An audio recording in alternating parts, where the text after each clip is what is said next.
Nah, paper review itu macamnya banyak. Akan saya singgung beberapa saja. Ya, yang paling umum adalah naratif review.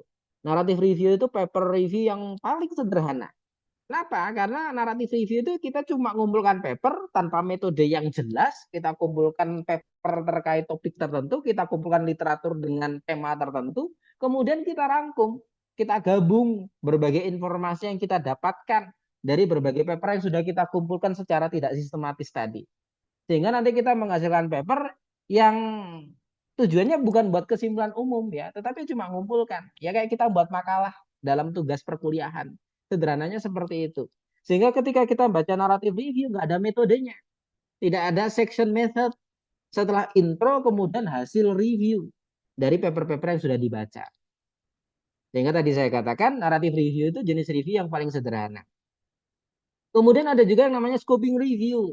Ya, kalau scoping review itu kita nge-review paper-paper pada topik-topik yang sedang in atau baru muncul atau sedang hangat-hangatnya.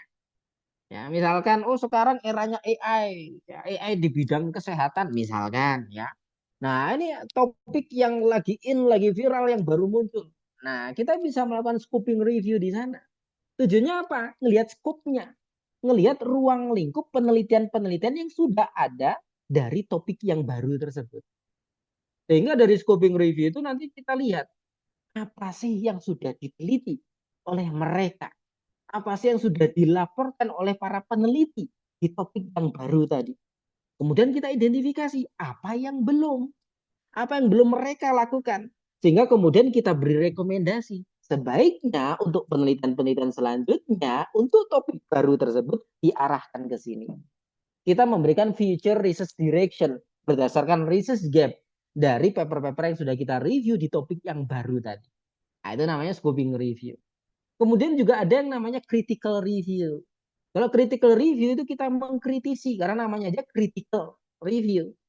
Sehingga di sini kita ngeritisi atau menilai atau mengevaluasi berbagai literatur. Apa yang kita kritisi?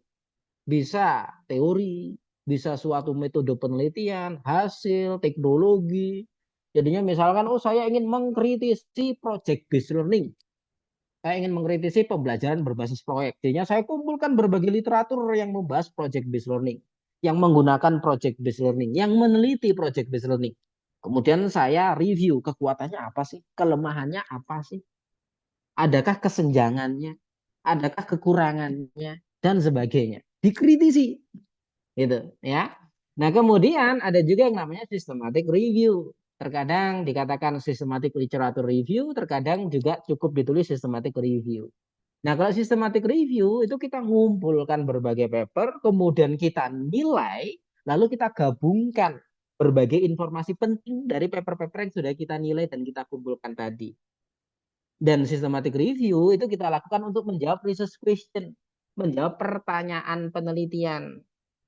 Sehingga systematic review itu berangkat dari pertanyaan penelitian.